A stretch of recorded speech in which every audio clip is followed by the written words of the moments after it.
ኑሐሚንና ናሆም ክፍለ ሀገር ከብት ጥበቃ ላይ ናቸው። ኑሐሚን እህቷን ለማገዝ ብላ ከብት እየጠበቀች ነበርና ናሆም ሲፈልጋት የለችም። ወደ ጓሮ ብቅ ሲል ሜዳ ላይ ወጥታ ከብቶቿን እየጠበቀች ነበር። በመገረም እየሳቀ ኑሐሚን ምን እያደረግሽ ነው ይላታል። እንደ ከብቶች እየጠበቅኩኝ ነው፣ ያው እህቴን ለማገዝ ብዬ ነው እኮ ውሃ ልትቀዳ ሄዳለች እሷ ስትለው የሚገርም ነው ደግሞ ከነሱ ጋር ያለሽ ፍቅር እንዴት ነው ባክሽ፣ እንዴት እንደምታምሩ ይላታል። አው ያሁኑን ያርገውና ኮኔ በፊት ጠብቃለሁ ከብት ስትለው እንዴ ከብት ጠብቀሻል እንዴ? እንዴት ነው ገጠር ተወልዶ ያደገ ልጅ ከብት ሳይጠብቅ ከተማ የሚገባው? ማናችንም ሁላችንም ፓይለትም ሆነ ዶክተሩ ኢንጂነሩም ይሁን ሁሉም ከትልቅ እስከ ትንሽ ደረጃ ላይ ያለው ከክፍለ ሀገር የመጣው ሰው ሁሉ ከተማ የገባው ከብት ሳይጠብቅ ሳያርስ ሳያርም ሳይቆፍር ይመስልሃል? ሁሉንም ነገር አስተናግዶ ነው ወደ ከተማ የሚገባው። የሚገርም ነው። ደግሞ ትችይበታለሽ እኮ ይላታል። አዎ እንዴት ነው የማልችልበት? እንዴ አንተም ራሱ እዚህ ትንሽ ከቆየ ትለማመዳለህ ስትል አንደኛው አላም ስትሄድ ቡሬ ብላ ብጠራትም ቡሬ ግን አልሰማቻትም። ወይኔ በቃ ረስታኛለች ማለት ነው። በፊት እንደዚህ ስላቸው ምልስ ሲሉልኝ ነበረ።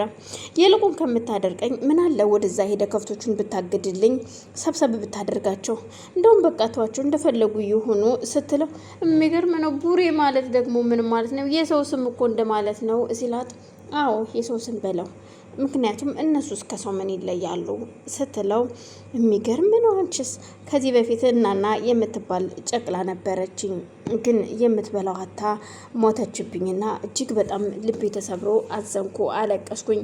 እናና አያቴም ሂዳ ከሌላ የተወደደች ግልገል አምጥታ ብሰጠኝም ግን ያችን የምትተካልኝ አላገኘሁም ነበረ። እናም የዚህን ያክል ነው ከብቶች እኔ በጣም ነው የምወደው ስትለው፣ እሱም በመገረም የሚገርም ነው ያንቺስ ነገር እንዴት ግን ደስ ይላል አየሩ በእናትሽ። አዎ እንግዲህ ውሃውም ሁሉም ነገር ቢስተካከል እንደዚህ እኮ የሚሆን የለም። ግን አሁን እኮ ሰው የለም፣ ሁሉም ወደ ከተማ ሂዶ እንዳለ እዚህ ማን አለ ብለህ ነው? ፈልሰው ጨርሰዋል። ምክንያቱም እዚህ ደግሞ ታውቃለህ ሰው ኑሮ ደግሞ ሁሉም ተስተካክሎለት እዚህ አርሶ የከተማውን ሕዝብ ካላኖረ ታዲያ ምን ዋጋ አለው ስትለው፣ ግን ቆይ አሁን የእውነት ውሃ እንዴት እንደዚህ አልተሰራም?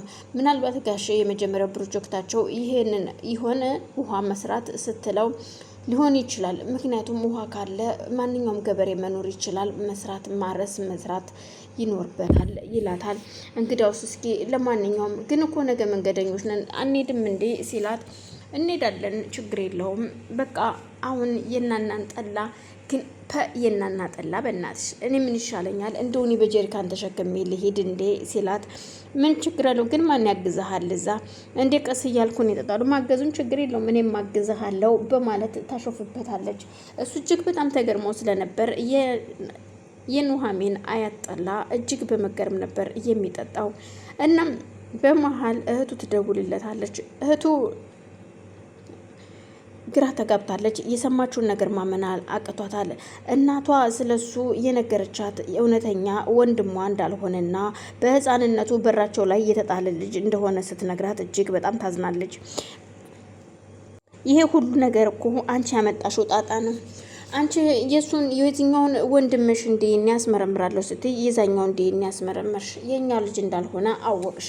እሱን ደግሞ ያው የተረገመው ፍቅረኛሽ ይኸው ነገራት። እናም እሷ ደግሞ ይኸው አምራን ደግሞ እሱን ይዛ ሚስጥር እያስፈራራች ነው ያለችው ስትላት፣ እሷ ማን ስለሆነች ነው እንደዚህ የምታደርገው? ምክንያቱም አንቺ ሚስጥሩን አደባባይ ያወጣሽው። ሰላም ውድና የተከበራችሁ የመቅዲ ቤተሰቦች እንዴት ናችሁ? ሰላም ናችሁ? በያላችሁበት ሰላማችሁ ይብዛልኝ። ይህን ቪዲዮ የምታዩ ላይክ፣ ሸር፣ ሰብስክራይብ እያደረጋችሁ እንድታበረታቱኝ ስል በአክብሮት እጠይቃለሁ። ቤተሰብ የሆናችሁ ደግሞ ላይክ፣ ሸር እያደረጋችሁ አሁንም አበረታቱኝ። ሀሳብ አስተያየታችሁን በኮሜንት እንድታስቀምጡልኝ ስል በአክብሮት እጠይቃለሁ። አመሰግናለሁ። እናም ወይዘሮ ዝናሽ ግራ ተጋብታ ቆይ ምን ማድረግ ይሻለኛል? እዩልሽ ይልቁንስ አባትሽ የሆነ ነገር አድርጓል። እናም የሆነ ነገር በይ ስትላት፣ እኮ አባቴ ምንድነው የሆነው ስትላት፣ ምንም አልሆነም፣ ግን እንዳለ ንብረቱን እኔ እና እሱ እንድንፋታ ጠይቆኛል። እኔ ግን ይቅርታ ብጠይቀውም ሊሰማኝ አልቻለም አባትሽ። እናም ስለምንፋታ ሁሉንም ንብረቱን አክሲዮኑም የድርጅቱንም ግማሽ ለናሁም እንደሚሰጠው ነግሮኛል። እናቴ አሁን እሱ እሱ ስለ ገንዘብ የሚገደኝ ይመስልሻል? ይውልሽ አዳምጭኝ ልጄ፣ አንቺም የተወሰነ ግማሽ ፐርሰንት ልታገኝ ይገባል ስትላት፣ ገንዘብ አይደለም እኔ የሚያሳስበኝ የቤተሰቡ መበተን ነው። እባክሽን እናቴ አሁንም እዚህ ችግር ላይ ሆነን ስለ ገንዘብ አታውሪ፣ ስለ ቤተሰቡ መበተን ብቻ አስቢ ትላታለች። እኔ ነግሬሻለሁ፣ እኔም አባትሽን ይቅርታ ጠይቄዋለሁ። እሱ ደግሞ ካልፈለገ ምን ማድረግ ይቻላል? ስለዚህ ተለያይተን ደግሞ እንሞክረዋለን ስትላት፣ ግን እንዴት እንደዚህ አስቻለሽ እናቴ? እንዴት ግን ቆይ ይህንን ያህል ጊዜ ግን ደብቀሽን ኖርሽ? ስትላት፣ ግን እኮ በአባታችን ላይ አንቺ ነሽ እኮ ግን የሄድሽበት። አባታችን እኮ ወዶ አይደለም እንደዚህ የሆነው። ግን ያማለይም አሁን ላይ ናሁም እንዲለየኝ አልፈልግም። ይሄን ነገር ሰምቶ ልቡ እንዲሰበር አልፈልግም። ለምንድነው የሁሉ ነገር የሆነው? እንዴት እቺ ሴትዮ በቤታችን መታ ህይወታችን ታበላሸዋለች ስትል ትናደዳለች። ምን ላድርግ ራሱ ጎትቷ መጣት። ይሄ ሁሉ ሚስጥር እድሜ ላንቺ ተያልኩሽ። ከዛ የተረገመ ሰው ጋራ ተገናኘሽ። ይሄ ሁሉ ነገር ሆነ። ምንም ችግር የለውም። እኔ ሁሉ ነገር ራሴ በማስተካክለው መንገድ አስተካክለዋለሁ። ግን አሁን እኔ አባቴን ሂጄ ይቅርታ መጠየቅ አለብኝ። እኔ አናግረዋለሁ ስትል ወደ አባቷ ክፍል ትገባለች። ልጄ መጣሽ ሲል አባትም አባዬ እባክህን አንድ ነገር ልጠይቅህ። ምንድን ነው የምትነግሪኝ? ቆይ ለምንድን ነው ማየን ይቅርታ የማታደርግላትና አብረን የማንኖረው? የምሰማው ነገር ምንድን ነው? አባቴ እርግጥ እኔ ነኝ ጥፋተኛ። ይህን ሁሉ ነገር ባልጀምረው ቤተሰቡ እንደዚህ አይናጥም ነበር ስትል ትነግረዋለች። በፍጹም ልጄ ይሄ የአንቺ ችግር አይደለም፣ እናትሽ የሌላ ችግር አለባት እና